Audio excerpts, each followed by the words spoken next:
oleh Iran melancarkan serangan artileri dan roket dari wilayah perbatasan yang mereka kuasai.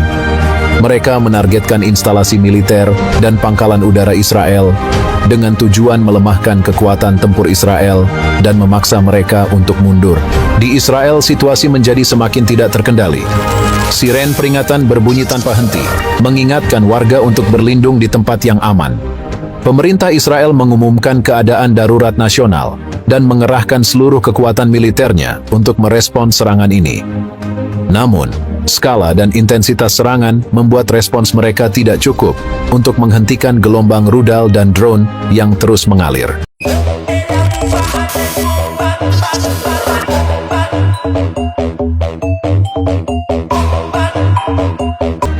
Warga Israel mengalami ketakutan dan kepanikan.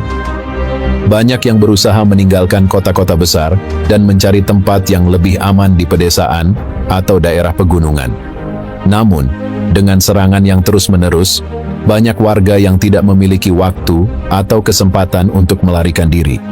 Kondisi ini membuat rumah sakit kewalahan menangani korban luka, sementara tim penyelamat berjuang untuk menyelamatkan yang terjebak di reruntuhan bangunan. Hingga kini, belum ada angka pasti mengenai jumlah korban jiwa yang jatuh akibat serangan ini.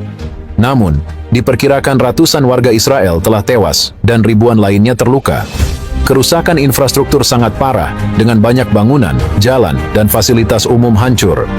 Pusat-pusat kota menjadi lautan reruntuhan, dengan api dan asap yang masih membumbung tinggi. Di sisi lain, serangan balasan dari Israel juga menimbulkan korban di pihak penyerang. Di Lebanon, Yaman, dan Irak, sejumlah basis militer dan fasilitas peluncuran roket mengalami kerusakan akibat serangan udara Israel. Namun, korban di pihak penyerang jauh lebih sedikit dibandingkan dengan yang dialami Israel, mengingat mereka melakukan serangan dari jarak jauh dan menggunakan strategi gerilya. Situasi saat ini menunjukkan bahwa konflik di Timur Tengah masih jauh dari selesai. Meskipun ada upaya-upaya diplomasi, kebencian dan dendam yang telah mengakar membuat perdamaian sulit dicapai. Serangan gabungan dari Iran, Hizbullah, Houthi, dan Irak terhadap Israel adalah bukti bahwa ketegangan ini bisa kapan saja meledak menjadi perang besar yang lebih luas.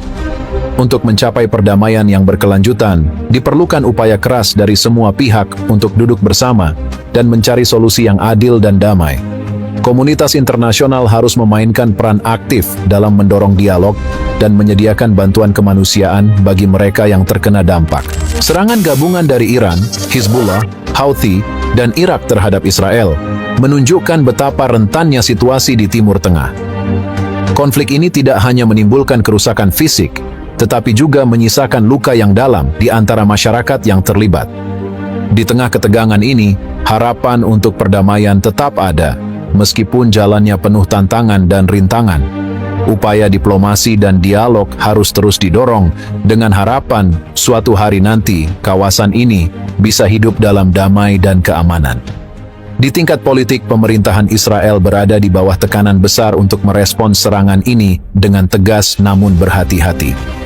Keputusan strategis harus diambil dengan mempertimbangkan dampak jangka panjang, baik di dalam negeri maupun di arena internasional. Pemerintah harus menjaga keseimbangan antara melindungi warga negara dan menghindari eskalasi konflik yang lebih luas, yang bisa mengundang campur tangan internasional lebih lanjut.